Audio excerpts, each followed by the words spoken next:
afternoon, guys. Welcome back to Appalachia's Homestead. Welcome to the channel. If you are here for the very first time, welcome in. If you've been here for the last 9 to 10 years, you're like, oh, here she goes again. That's right. Welcome back. So I've come back up to the barn because right now we are starting to bust above freezing temperatures just a little bit. So I like to rotate my waters and different things that are in the barn, put them out into the sunshine, turn them upside down, start letting them drain and starting to let them rotate, right? We have to do that because it opens up the bowls and the buckets and all of that for the next time, because here's what's going to happen here. They are warning us that late this afternoon into the evening, we are going to, after we start to thaw out just a little bit and things get slushy, we're supposed to have freezing rain. Oh, I love that. That is so special. And then we're going to drop down to 15 overnight. And then we're going to be 6 degrees tomorrow night and 8 degrees on Sunday. So what's basically happening is as we start to thaw out and things get slushy, we're going to be thrown back into ice baby. So let's hope and pray that they don't take down, that the ice doesn't form too much on any of the power lines, because if you know anything about us here in Tennessee, I know a lot of folks in Alabama. Hello, Alabama. We have a tendency to get a lot of ice. And I will take snow like this over ice any day of the week because you cannot compete with it. Your vehicle can't compete with it. Your power lines can't compete with it. No shoe that you have is going to compete with it. You're just going to slip and slide and bust your rump, okay? So really watching that. So here's the point. You never know what's going to happen. I mean, but here's the beauty. We're going to be 67 degrees a week from tomorrow. Can you believe that? Oh, I can. So that's the way we roll here in Tennessee. And we have rolled this way for years. Nope. This has been this way since the beginning of time. When they finally made Tennessee a state in 1796, they said, this is what the weather's going to be like. I think so. Yeah, pretty much. So welcome back to the channel. I want to talk about something, and I know that I'm going to get a negative response from somebody, but the truth has to be told. Okay. And no matter what anybody says, pretty much at this point in time, somebody is going to disagree, get offended, take you out of context. This is with everybody. This is with you. This is with you. You already know this. So, but I think this is something important that needs to be talked about. And by no means at any point am I trying to be insensitive, narrow-minded, stuck up. I'm just trying to go ahead and throw these words out. There's other words. I mean, I don't want to get out the thesaurus, but I'm pretty sure this is where somebody's going to take it to because they can't help themselves. So I want to talk about this because this is something you're already encountering and something you're going to continue to encounter, okay? You know this as well as I do once you hear what I'm talking about. And there's no way that we're going to escape it as far as somebody out there that you saying this or making these excuses. Because in most cases, not all, but in most, people will find an excuse to basically be a victim. And right in the kisser right there on that one. So I'm responding to, this is a topic we have talked about, but sometimes when we get a comment or two, wait a minute, you want to see something? My papa always told me, he's like, don't be going out in them temperatures without your snot rag. He called them snot rags. Right? You can't help it. They weren't handkerchiefs or little doodillies. They were snot rags. That's how we work around here. But listen, so yesterday, I knew this was going to be an issue, and I know that this is going to continue to be an issue. I know I get new people on my channel, so they don't know our story, and I'm going to say something, and I'm not trying to sound brass. That's my new word, brass. But anybody that has a blog, a vlog, a mog, a YouTube channel, a Rumble Tumble that, you see only what that person is basically willing to talk about or willing to share or whatever. And what I mean by that is a lot of you, all of you, most of you, I mean, there's a lot of things that are, about me or, you know, things about us or something that maybe you missed, or maybe I just didn't share it with you. I know I've talked about this subject in many videos in our situation, but maybe you missed it. So I have noticed that from time to time, not often, not too bad, because most of you all get it. From time to time, you'll have somebody say, well, if I had your money, then I could prepare like you. This is going to be a weapon that's going to be used against you. There are lots of things that a lot of you already are, in terms of who you are and your heritage, is already being weaponized and used against you. I'm not going to get into that. I'm not going to put my leg in that hot boiling water because I'm not in the mood. Miss Lou and I were talking about this morning. We could, and believe it or not, even though Miss Lou, my elder and what I call my second mama, she really is. She's full-blood Cherokee. You all know that. Full-blood. She lives in Snowbird, or in Robbinsville, and grew up in Snowbird her entire life. She's one of the few speakers left over there. And she teaches. And I'm going to tell you what, she is the most open-minded person you'll ever meet. Okay, she's a Christian. She loves the Lord. She never misses church. And, you know, she doesn't like seeing people put down for what they are and who they are. What she does, however, what she does not tolerate, and which is why I appreciate her more and more every day, is she's the hardest working woman, one of the hardest working women that I've ever met in my life. And she's very self-made in terms of her own success by her hard work, you know. And she doesn't like to watch people make excuses. And, you know, this is why we get along so well. I mean, she's hardcore, and I love that. But I want to explain something to you. When you see people like her, or even people like me, and you use the excuse that you can't prepare because you don't have any money or you're poor, that really is a frustrating thing to read or to respond to. Because here's the deal. I'm totally aware of the circumstances that people are in right now. This is what a lot of my videos are about and have been about for the last 3+ years. Go look. The reason I have been pushing like crazy to get people to do something to help themselves in terms of preparedness is because we have crossed the barrier in terms of what people can or cannot do due to funds or lack of funds due to the economy and inflation. And if you think 2024 into 2025 is going to be any nicer to you, you might want to think about that. I hope and pray that it's nicer to all of us, okay? But the fact of the matter is, I'm not going to go into my circumstances because a lot of you already know it, and I'm not going to bore you to death. But guys, it takes a long time to be prepared. And my question to this individual is, well, what were you doing 15 years ago? What were you doing 10 years ago? What were you doing 5 years ago? When you watch me when you watch me do certain things around my property, when you see us doing certain things, you're like, I wish I had that money to buy that. You don't make me mad. What you do is you show a level of victimization and self-pity, because the realization of the scenario is, no, we're not wealthy people, and we've been going at this hardcore for about 15 years. This is why I tell you preparedness takes a long time. How many times have I said that? More than I can count. Now, I'm going to sound a little harsh and a little brass. I'm not defending myself. I'm speaking the truth here. Every time you do something big or small, it all counts. So I am not going to ever say, I told you so. I've said that, although there's times I get close. And I'm also not going to say, well, it's too late for you. I don't believe it's too late for anybody, because I believe there is something you can do regardless of your circumstances every single day. If you have the internet to sit and to watch and comment on a YouTube channel, that means that you can Google a skill and learn something today.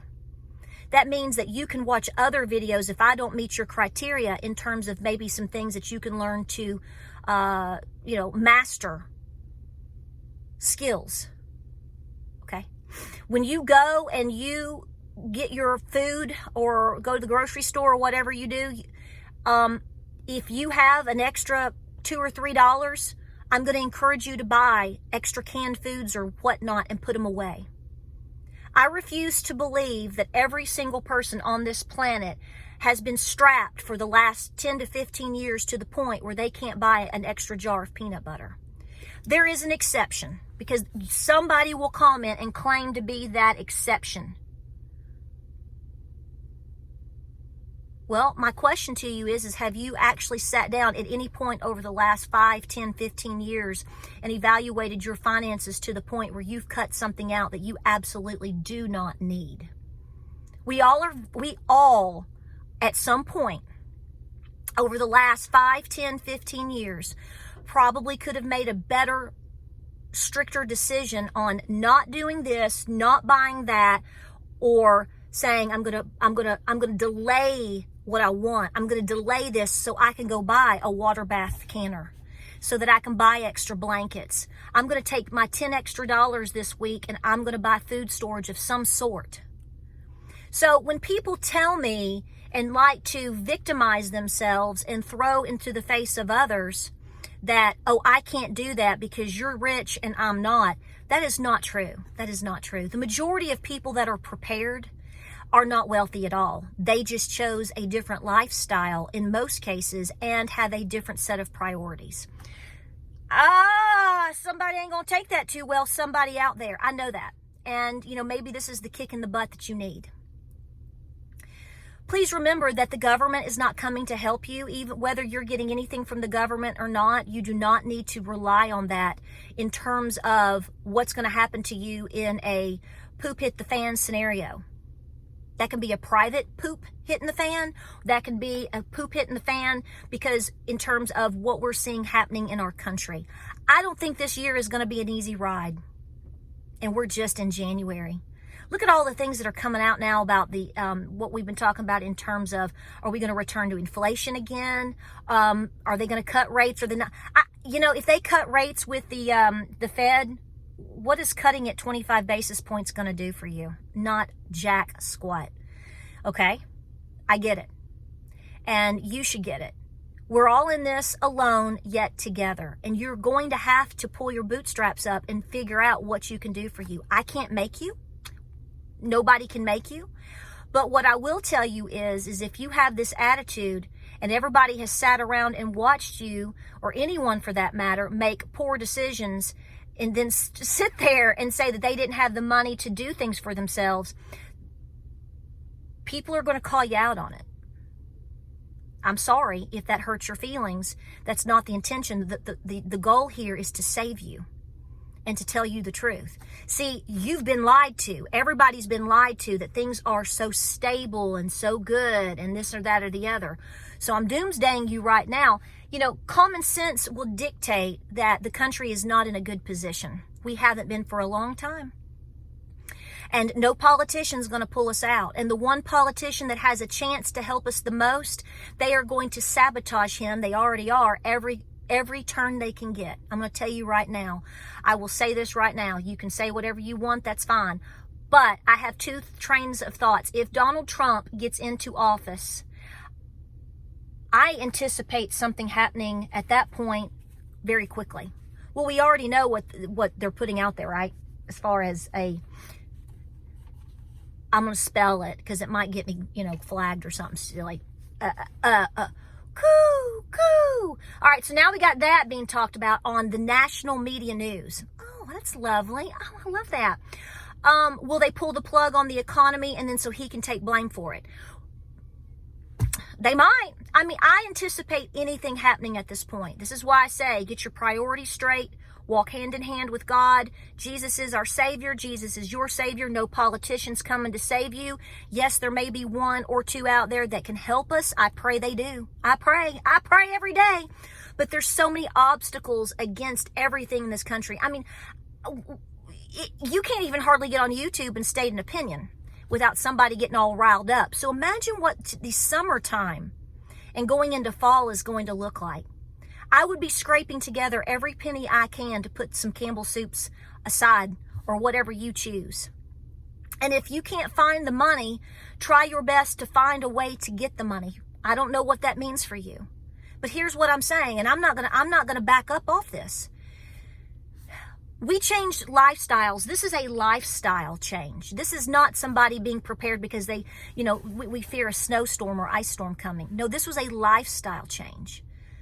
I haven't been on a vacation, and many of you will say the same thing. I haven't been on a vacation where I actually stayed with relatives to save money because we didn't have the extra money to go to Disney and go to SeaWorld and to stay in hotels and get on a cruise ship. No, I stayed with family. We went to the beach a couple of days, stayed with family, came home. That was in 2010. Okay? I haven't left for a vacation since that time. Gabriel doesn't even remember it. That baby went to the beach and he doesn't even remember it. They haven't been since. So I'm just saying, everyone around you that is doing their best to prepare and has been absolutely making bloody knuckles, trying to fight to do the best that they can for their families, is not going to sit back and just let you railroad them with excuses. They might let you the first time, but that will be your last. So you get 2 chances, first and last, on that. Because see, what's happening is the people that have been absolutely killing themselves for the last 10 to 15 years to get this lifestyle going for them and to pay off debt and work harder and save and do all the things that they've been doing and getting things along the way. See, that's what people don't understand. They're like, oh my gosh, you must be wealthy because you have 5 pieces of cast iron. No, here's what I've done over the last 10 to 15 years. For Christmas, what do you want for Christmas, darling? I would love a pancake griddle from Lodge. Patara, it's your birthday. It's the end of January. It's your birthday. What would you like for your birthday? I would love a new pressure canner. A little bit of a splurge, but either that's what I want. That's what I want. It's Mother's Day. What would you like for Mother's Day? Nothing would be better than a brand new pair of sloggers. I've got some, but if I could get a pair of sloggers and put them away for maybe next year or the next year. See, we have been slowly building the things that we have. Slowly accumulating things that we have because we made a decision to make a lifestyle change. Debt-free as much as possible. Learn homestead skills, the ways of our grandparents. And with that comes items that my grandmothers and papas would have used. Okay? That's how it's done. This is why I have been saying, please start preparing now because it takes a long time. If I went out and I mean, this is what I'm saying. Once in a blue moon, you'll have a person that's independently very wealthy and can go out in a couple of weeks and spend tens and tens and tens of thousands of dollars and get everything that they need. They may not know how to use it though, but at least they can get it. But for the rest of us, this has been a lifestyle change. So the first thing that you have to recognize is, what lifestyle do you want to live? And the next thing that you have to do is you have to sit down and do your budget. And you have to stop making excuses. Now, again, somebody's going to come at me and say, I'm living paycheck to paycheck. I can't even make rent. I know that. Were you that way 10 years ago, though? I'm not trying to bash you. I'm pointing things out. I'm making the point that this takes a very long time, and it's due to a lot of sacrifice and no excuse. I mean, I don't want to leave my home. This is better than going on a vacation, and it's a heck of a lot less expensive. And the money that I would use to go spend at the beach for a week, I can do a lot with that money around here. So 99% of you are going to understand and agree with this, okay? And I'm not being combative. I'm not being defensive. But what I'm asking is what the heck are you doing? What the heck have you been doing? Now, to the one person that's going to say, I just woke up last year and I'm trying my best, I'm applauding you harder than anybody else out there. Some people woke up later than others. I know. I get it. And you're going for it, and I'm proud of you. But for somebody just to sit in their recliner and to complain and to make excuses that the only reason why preppers can do anything is because they're rich, boy, you've got it way wrong.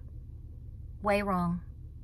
And I hope you adjust your attitude, because if that's the attitude that you are bringing to people in this community like us, that you will expect help from because you haven't done anything, I'm letting you know right now, you might get a little bit the first time, but you won't the second. Because see, I hate to tell you, this is a human admitting human behavior. We are all sitting around and watching those around us because we know we need to be, and plus people like me are telling you to. Observe the people around you in your community, your neighbors, your family, and your friends. Observe the ones that, in terms of what are they doing? What are they doing? Are they working their butts off? Are they trying to become debt-free? Are they trying to build some food storage? Are they trying to learn a skill? Are they buying some cast iron? Are they training in terms of self-defense? Take note of what people are doing. You need to, because that's what's going to make your circle strong, and that's going to make the decision on who makes the circle or who doesn't make the circle. We're watching.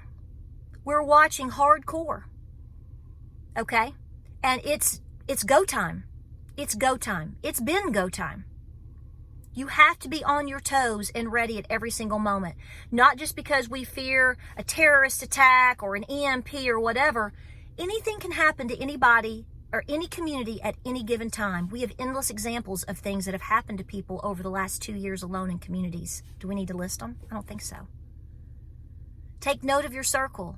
And if you're making excuses today, I want to be the person that maybe you want to throw a cup of coffee at because I've made you mad. But at the end of the day, I hope I save your life, because that's the goal. I have to have these types of talks all the time with myself of get over yourself. I say it to my own grown sons. Get over yourself. We have to get over ourselves and try our best to not make excuses. And every single dime that you can rub together, do your best to find it. Make it count towards a preparation that is important for you, regardless of who you are and where you live. They all count. They all count. Is it too late? It's getting close. It's getting close. But that doesn't mean you stop. Pull your bootstraps up and push out of it. Do the best that you can. And note that, because believe me, we're watching. And we want strong people united. Not those that are going to sit around and make unjustified excuses and then verbally bash those that have been busting their rumps for the last endless amount of years. I can tell you right now, when push comes to shove, believe me when I tell you, the people around you are watching. And they're going to remind you of what you did not do. They may not be doing it right now. And it may be wrong for them to do it in the future. But if you think people are going to take the biscuits out of their babies' mouths to feed you when you weren't doing anything over the last 5, 10, 15 years, you weren't making an effort. Note that. Notice effort. That's what I'm talking about. Believe me, they're going to tell you. I'm just giving you the heads up. I'm just the messenger here. I'm just giving you the heads up. You can do it. You can do something every day. Don't quit. Like, subscribe, and share. Gotta go check the barn and work. Gotta work. Get hard work, exercise. Guys, it'll push you through all of your anxiety. It will push you through your peri and major menopause moments. It's going to push you through times where you're having stress. It's going to push you through. Doesn't mean it goes away, but it's going to push you through. Get up and get busy today. This video was meant to help you, not to criticize anybody. It is literally trying to continue to push people to be on the right track, because we have to be. No one's coming to help us. You should know that by now. We have to help ourselves. Guys, I love you. Gotta get busy. We'll see you on the next video. Godspeed. God bless. I love y'all. I really do. We'll see you on the next video.